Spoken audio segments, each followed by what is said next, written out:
মরিচ এবং হলুদের গুঁড়া দেওয়ার পর এর মধ্যে দিয়ে দেব কেটে রাখা আলু। ভাই মাঝে মধ্যে ভয়েস দিতে গেলে এত প্যারা মনে হয়, বাট প্যারা আমার এবার ফেস করতে হয়নি। অনেক কিছু ছিল, লং পেপার, লবঙ্গ, সাদা মরিচ, কালো মরিচ, please don't call me racist, এলাচ, শাহি জিরা, গোটা জিরা, জায়ফল, জয়ত্রী, দারচিনি, স্টার মশলা, কাবাব চিনি, মোটামুটি সবই ছিল। এখন শুধু একটা রেস্টুরেন্ট খোলা বাকি। ও তার আগে আদা রসুন বাটা দেওয়া বাকি। কি মনে হচ্ছে, কি পিন্ডি চটকাচ্ছে উপরওয়ালা জানে। ট্রাস্ট মি, রান্না হবে। আলুগুলো সেদ্ধ হয়ে গেলে এক এক করে তুলে নেব। এরপর এই পেঁয়াজের ঝোলে দিয়ে দেব কেটে রাখা মাংসগুলো। আলাদা কোনো ঝোল অ্যাড করব না, কারণ মাংসগুলো একটু বাদে নিজেরাই ঝোল বের করবে। দিয়ে দেব পরিমাণ মতো লবণ, আগে থেকে ব্লেন্ড করে রাখা কয়েক চামচ বিরিয়ানি মশলা এবং সবশেষে অল্প টক দই। ভাতটা তৈরির জন্য চাল দেওয়ার আগে প্রথমে হাঁড়িতে ফুটিয়ে নেব তেজপাতা, লবঙ্গ আর 2-1টা এলাচ। এরপর ভাতটা মোটামুটি 80% রান্না করে তারপর ইচ্ছা মতো সাজাইছি। দিছি প্রথমে মাংসের উপরে ভাত, এরপর দিছি আগের থেকে সিদ্ধ করে রাখা আলুগুলো। এরপর এর মধ্যে ছড়িয়ে দেব যে বিরিয়ানির মশলাগুলো বাঁচে গেল।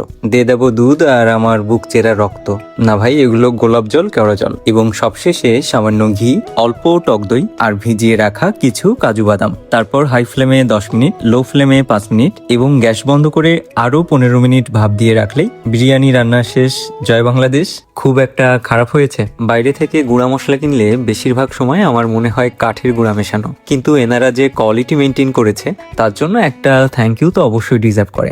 এত মশলা একা মানুষ, আমার তো দিব্যি 5-6 মাস পেরিয়ে যাবে। সন্ধ্যাবেলা গেলাম বড় বোনের বাসায়। কদিন ধরে ওরা একটু অসুস্থ আর আমারও যাব করে যাওয়া হচ্ছিল না। এরপর বাসায় ফিরে একটু বই নিয়ে সাক্ষী দিতে বসে ঘুম। এই তো, আমার জীবনেও ঝামেলা নেই, আমিও কারো জীবনে ঝামেলা তৈরি করি না। কিন্তু খেয়াল করে দেখবেন, হঠাৎ করে কিছু মানুষ আপনাকে অপছন্দ করতে শুরু করবে, অথচ আপনি কখনো তাদের পিছনে বা সামনে খারাপ মন্তব্য করেননি, সমালোচনা করেননি, উপকার না করতে পারলেও তাদের ক্ষতি করেননি। কিন্তু কি এমন হলো, কেনই বা এমন? আসল কথা, ওই মানুষগুলো আপনাকে কোনো দিনই পছন্দ করেননি। শুধু আপনার মধ্যে থাকা ভালোটার স্থায়িত্ব তাদের মুখোশ পেরিয়ে কালোটাকে বের করে আনতে সক্ষম হয়েছে। পজিটিভ থাকুন, কারো ক্ষতি না করে, কারো সমালোচনা না করে, কারো জীবনে নাক না গলিয়ে নিজের জীবন উপভোগ করুন। জীবন খুব ছোট, এটাকে অন্যের জন্য অপচয় কেন করবেন? হ্যালো, ভালো থাকতে ভুলবেন না। দেখা হচ্ছে পরবর্তী ভ্লগে।